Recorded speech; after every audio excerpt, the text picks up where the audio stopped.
গাজীপুরের কৃষি গবেষণা ইনস্টিটিউটে হয়ে গেল কৃষি উদ্ভাবকদের মিলন মেলা। ফসল সুরক্ষায় অত্যাধুনিক যন্ত্রকৌশল প্রদর্শনীর এই আয়োজনে প্রদর্শিত হয় 8টি উদ্ভাবন। নিজস্ব চিন্তার এসব প্রযুক্তি মাঠে গড়ালে দেশের কৃষি চিত্র পাল্টে যাবে বলে আশা আয়োজকদের। নগদ পেমেন্টে 500 টাকা পর্যন্ত ক্যাশব্যাক আর লেনদেনে প্রতিদিন ডিপ ফ্রিজ এবং ঘন্টায় ঘন্টায় এসি টিভি সহ দারুণ সব গিফট। আকাশে উড়ছে ড্রোন, ধ্বংস করবে ফসলের রোগবালাই ও পোকামাকড়। কীটনাশক ছিটানোর জন্য এই প্রযুক্তি উদ্ভাবন করেছেন দিনাজপুরের সবুজ মিয়া। আশা, কৃষকের মাঠে যুগান্তকারী ভূমিকা রাখবে এই ড্রোন। এআই এর মতো টেকনোলজি ব্যবহার করা হয়েছে, যেমন এই ড্রোনের সামনে কোনো যদি বাধা আসে সেটাকে সে অতিক্রম করতে পারে।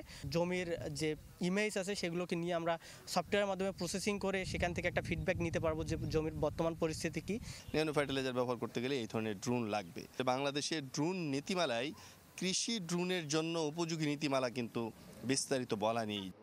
অন্যদিকে গাছ থেকে চীনাবাদাম ছাড়ানোর এই যন্ত্র উদ্ভাবন করেছেন কুষ্টিয়ার আল হেলাল। নিজ প্রতিভাকে মাঠ পর্যায়ে ছড়িয়ে দিতে চান এই যন্ত্র প্রকৌশলী।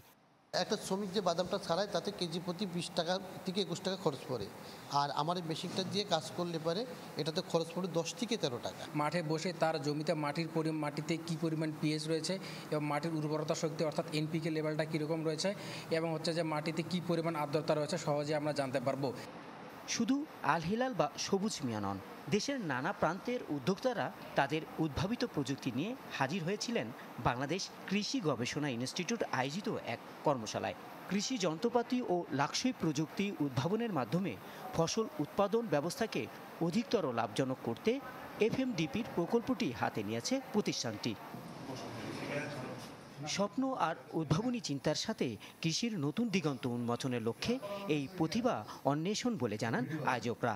ম্যানুফ্যাকচারদেরকে দক্ষতা সক্ষমতা অর্জনের জন্য আমরা ব্যাপক হারে ট্রেনিং দিয়েছি, প্রশিক্ষণ দিয়েছি এবং অ্যাডাপটিভ ট্রেনিংয়ের মাধ্যমে কৃষকের সচেতনতা বৃদ্ধি করতে সক্ষম হয়েছি।